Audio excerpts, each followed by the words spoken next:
بسم اللہ الرحمن الرحیم۔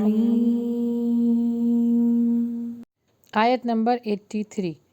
اور جب وہ رسول کی طرف نازل کردہ کلام کو سناتے ہیں تو آپ ان کی آنکھیں آنسو سے بہتی ہوئی دیکھتے ہیں، اور اس سبب سے کہ انہوں نے حق کو پہچان لیا۔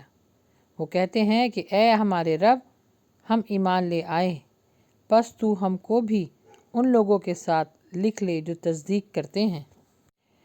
اس کی تفسیر کچھ اس طرح ہے: جب مسلمانوں کو حبشہ سے نکلنے کا مطالبہ لے کر مشرک مکہ کا جو وفد تھا، یعنی جو ان کا دفاع تھا، نجاشی کے پاس آیا، تو اس نے مسلمانوں کو اپنے دربار میں بلا کر ان کا موقف سنا تھا۔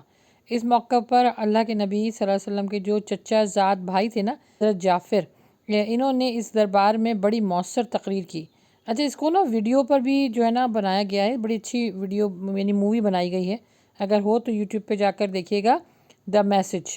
اس میں یہ پورا جو ہے نا، جو یہاں پہ بیان ہو رہا ہے اس آیت کی تفسیر میں، پورا انہوں نے فلمایا ہے، بہت اچھا ہے، ضرور جا کے دیکھیے گا۔ انہوں نے مؤثر تقریر بھی کی تھی، جس سے نجاشی کے دل میں مسلمانوں کی عظمت اور محبت بڑھ گئی تھی، اور اس کو یہ اندازہ ہو گیا تھا کہ نبی صلی اللہ علیہ وآلہ وسلم ہی آخری پیغمبر ہیں، جن کی پیش گوئی توریت میں بھی ہوئی، انجیل میں بھی کی گئی تھی۔ چنانچہ جب اللہ کے نبی صلی اللہ علیہ وآلہ وسلم مدینہ منورہ تشریف لے گئے تو نجاشی نے اپنے علماء اور جو ان کے رہبر تھے نا، ان کو اپنی خدمت میں بلایا، اور اللہ کے نبی صلی اللہ علیہ وسلم نے ان کے سامنے سورہ یاسین کی تلاوت کی، جس کو سن کر ان لوگوں کی آنکھوں میں سے آنسو جاری ہو گئے، اور انہوں نے کہا کہ یہ کلام صرف اور صرف یہ کلام اللہ ہی کا ہو سکتا ہے۔ اور اسی طرح کا کلام حضرت عیسیٰ، یعنی جن کو وہ مانتے تھے، حضرت عیسیٰ پر بھی نازل ہوا تھا۔ چنانچہ سب لوگ مسلمان ہو گئے، اور جب یہ واپس حبشہ کی طرف گئے تو نجاشی نے بھی اسلام قبول کر لیا تھا، الحمدللہ۔ سورہ یاسین پڑھنے کی یہ ہمیں تفسیر ملتی ہے، اور یہ دیکھیں کتنی ہمیں مستند، کیونکہ جتنی بھی سورہ یاسین پڑھنے کی جو حدیثیں ہیں نا، کہ وہ سورہ یاسین جو ہے وہ قرآن مجید کا دل ہے، اور اپنے مردے کے سامنے پڑھا کرو۔ دیکھیں یہاں پہ بتایا جا رہا ہے کہ سورہ یاسین کو جب پڑھا گیا مشرک مکہ کے سامنے، اور جو خاص طور پہ نجاشی کے لوگ جو عیسائی تھے، ان کا دل اللہ تعالیٰ نے نرم کر دیا۔ تو کسی کے دل کو نرم کرنے کے لیے سورہ یاسین اس کا مطلب پڑھنا چاہیے، یہ حدیث سے ثابت ہے۔ کیونکہ ابھی آپ لوگ کے لیے خوشخبری اور ہے کہ ہمارا اس کے بعد جو سورہ یاسین کی تفسیر اور تجوید، میرے پاس بڑی ریکویسٹ آئی ہے، تو الحمدللہ اس کا کورس ہم اسٹارٹ کر رہے ہیں۔ ہمارے یوٹیوب چینل ہے اللہ کی بات تانیہ مجیب، پلیز سبسکرائب کر لیجئے، انشاءاللہ آپ کے پاس اس کا نوٹیفیکیشن آ جائے گا نا، تو انشاءاللہ وہ پورا کورس ہم کروا رہے ہیں، ترجمہ، تفسیر اور تجوید سورہ یاسین کی، ٹھیک ہے۔ آیت نمبر 84۔ اور ہمارے پاس کون سا عذر ہے کہ ہم اللہ تعالیٰ پر اور جو حق ہم کو پہنچا ہے اس پر ایمان نہ لائے، اور ہم اس بات کی امید رکھتے ہیں کہ ہمارا رب ہم کو نیک لوگوں کی رفاقت میں داخل کرے گا۔ اچھا، یہودیوں کی بنسبت جو عیسائی ہیں، ان میں اللہ تعالیٰ نے ان میں یعنی حق کو قبول کرنے کا جذبہ رکھا ہے، ان میں نرمی رکھی ہے۔ آج الحمدللہ، کیونکہ میں آپ کو پتہ ہے کہ میں USA میں رہتی ہوں، اور یہاں کی جو دعوت ٹیم ہے، ہماری جو مسجد میں ایک دعوت ٹیم ہے، اس میں جو خواتین جو اسلام قبول کرتی ہیں، تو الحمدللہ مجھے وہ ذمہ داری دی جاتی ہے کہ میں ان کو پھر اس کے بعد جو ہے ان کو گائیڈ کروں۔ تو اس میں کتنی خواتین ہیں جو بہت جلدی اسلام کو قبول کر لیتی ہیں۔ یہاں پر میں نے بڑا نوٹ کیا اس چیز کو، ہمارے ایک سامنے ہمارے نیبر بھی ہیں، ان کی بچیاں بھی ہیں، وہ بھی آہستہ آہستہ کوشش کر رہی ہیں۔ تو یہ تجربہ قرآن مجید میں بتایا گیا، اور اس کا تجربہ مجھے خود ہے، کیونکہ یہاں کی جو دعوت ٹیم ہے نا، اس کی میں ممبر ہوں۔ تو وہاں پر نا جو خواتین آتی ہیں تو موسٹلی عیسائی آتی ہیں، جو پہلے عیسائی تھی تو اب مسلمان ہو رہی ہیں۔ تو 3 سسٹرز کو ہم نے جو الحمدللہ مسلمان کیا ہے، اور بڑے آرام طریقے سے، بہت احسن طریقے سے وہ اسلام کی باتوں کو سنتی بھی ہیں اور اس پر عمل بھی کرتی ہیں، الحمدللہ۔